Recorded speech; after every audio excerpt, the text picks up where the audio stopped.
ಇಂದು ನಾವು ತೊಂಡೆಕಾಯಿಯಿಂದ ಒಂದು ವಿಭಿನ್ನ ಶೈಲಿಯ ಒಂದು ಪಲ್ಯವನ್ನು ಮಾಡೋಣ. ನಾವು ತುಳುವರು ಹೆಚ್ಚಾಗಿ ಕಡಲೆ ಮಣೋಲಿ ಅಂದರೆ ತೊಂಡೆಕಾಯಿ ಹಾಗೂ ಕಡಲೆಯನ್ನು ಹಾಕಿ ಸುಕ್ಕವನ್ನು ಮಾಡ್ತೇವೆ.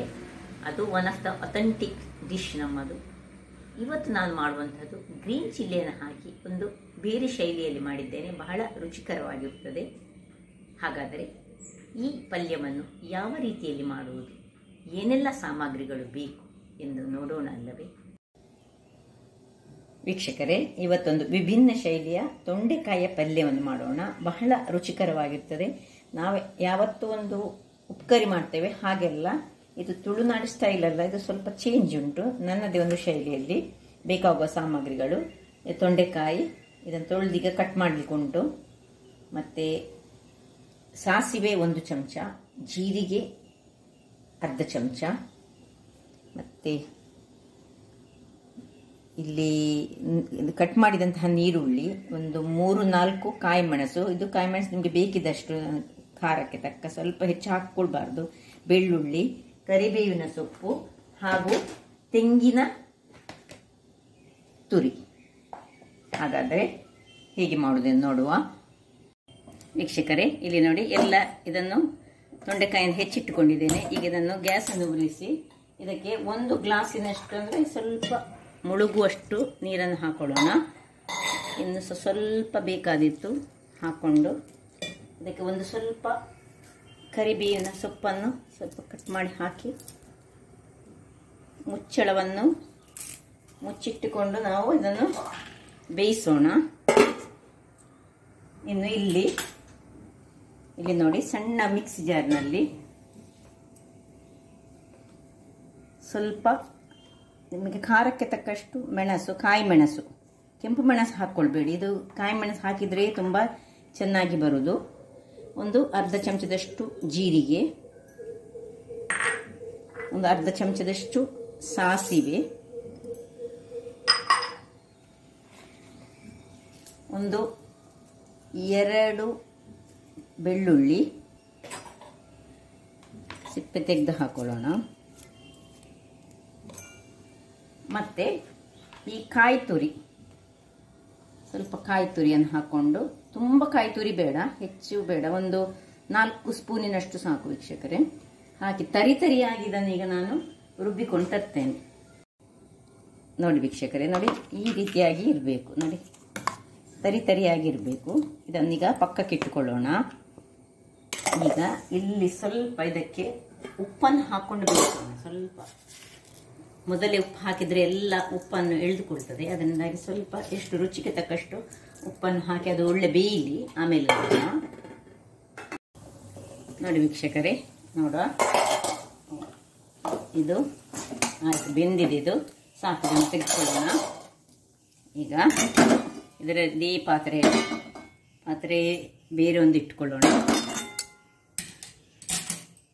ಈಗ ನೋಡಿ, ಸ್ವಲ್ಪ ನೀರಿರಬಾರ್ದು, ಸ್ವಲ್ಪ ಬಿಸಿಯಾಗಲಿ ಪಾತ್ರೆ ಬಿಸಿಯಾಗಿದೆ. ನೋಡಿ, ಸ್ವಲ್ಪ ಒಂದು 2 ಸ್ಪೂನಷ್ಟು ಎಣ್ಣೆ ಹಾಕೊಳ್ಳೋಣ.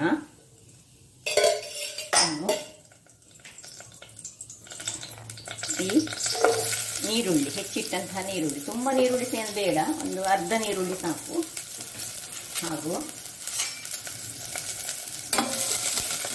ಸಣ್ಣ ಉರಿ ಮಾಡಿಕೊಳ್ಳೋಣ. ಒಂದು ಹೈ ಫ್ಲೇಮ್ ಇಟ್ಟು ನೋಡಿ, ಸ್ವಲ್ಪ ಕರಿಬೇವಿನ ಸೊಪ್ಪು,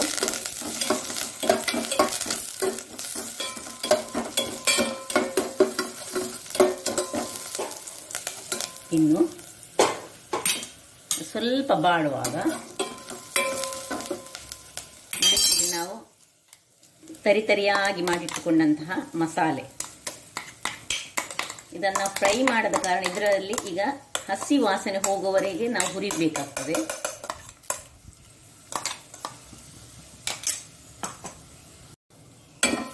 ಈಗ ಇದರಲ್ಲಿ ನಾವು ಸಣ್ಣ ಉರಿಯಲ್ಲಿ ಅಂದರೆ ಮೀಡಿಯಂ ಫ್ಲೇಮ್ ಇಟ್ಕೊಂಡು ನಾವು ಇದರ ಹಸಿ ವಾಸನೆ ಹೋಗೋ ತನಕ ಹುರಿಯೋಣ ವೀಕ್ಷಕರೇ.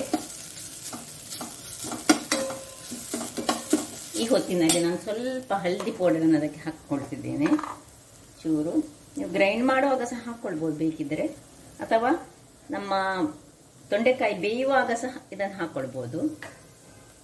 ಯಾವತ್ತು ಇದು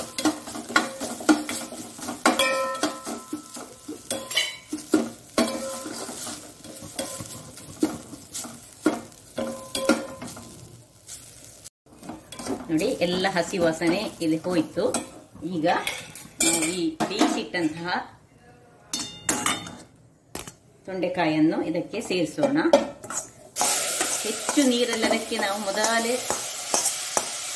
ಬೇಯಿಸುವಾಗಲೇ ಹದಾ ನೀರಿಟ್ಟುಕೊಂಡು ನಾವು ಬೇಯಿಸ್ಕೊಳ್ಬೇಕು ವೀಕ್ಷಕರೇ.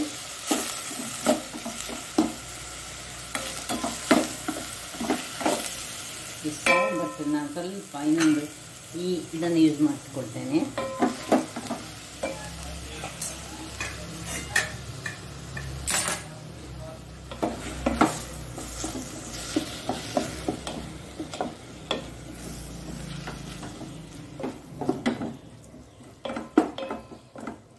ನೋಡಿ, ಹೆಚ್ಚು ನೀರಿರಬಾರ್ದು. ಇದ್ದ ನೀರೆಲ್ಲ ಇದರಲ್ಲೇ ಸ್ವಲ್ಪ ಆವಿ ಹಾಕ್ಕೊಳ್ಬೇಕು.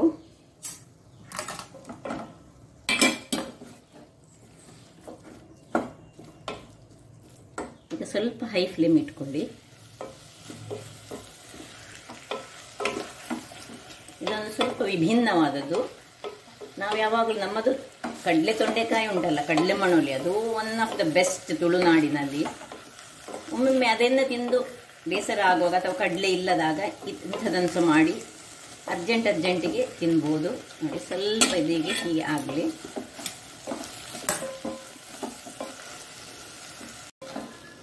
ನೋಡಿ ವೀಕ್ಷಕರೇ, ನೋಡಿ ಸ್ವಲ್ಪ ಡ್ರೈ ಆಯಿತು. ಇನ್ನೂ ಸಹ ಬೇಕಿದ್ರೆ ಹೆಚ್ಚು ಡ್ರೈ ಸಹ ಮಾಡಿಕೊಳ್ಬೋದು ನೀವು. ನೋಡಿ ಹೇಗೆ ಬಂತು ನೋಡಿ ವೀಕ್ಷಕರೇ. ನೋಡಿ ಇದೀಗ ಆಗ್ತಾ ಬಂತು. ಈಗ ಕೊನೆಗೆ ಒಂದು ಸ್ವಲ್ಪ ಕೊತ್ತಂಬರಿ ಸೊಪ್ಪಿದ್ರೆ ಕೊತ್ತಂಬರಿ ಸೊಪ್ಪು ಹಾಕಿ, ಕೊತ್ತಂಬರಿ ಸೊಪ್ಪು ಇಲ್ಲದಿದ್ದರೆ ಸ್ವಲ್ಪ ಒಂದು ಕಸೂರಿ ಮೇಥಿಯನ್ನು ನೀವು ನೋಡಿ ಹೀಗೆ ಮಾಡಿ ಒಂದು ಅರೋಮಕ್ಕೆ ಅದಕ್ಕೆ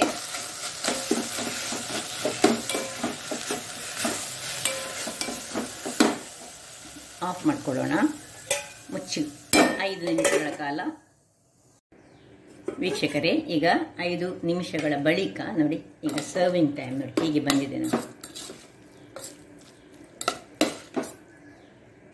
ಒಂದು ವಿಭಿನ್ನ ಶೈಲಿಯ ತೊಂಡೆಕಾಯಿಯ ಪಲ್ಯ, ಬಹಳ ರುಚಿಕರವಾಗಿರ್ತದೆ.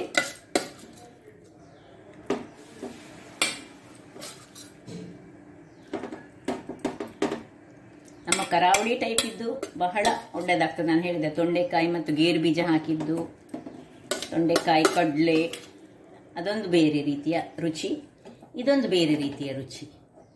ಸೊ ನಾವು ಯಾವಾಗಲೂ ವಿಭಿನ್ನ ರೀತಿಯ ಖಾದ್ಯಗಳನ್ನು ಟ್ರೈ ಮಾಡಬೇಕು.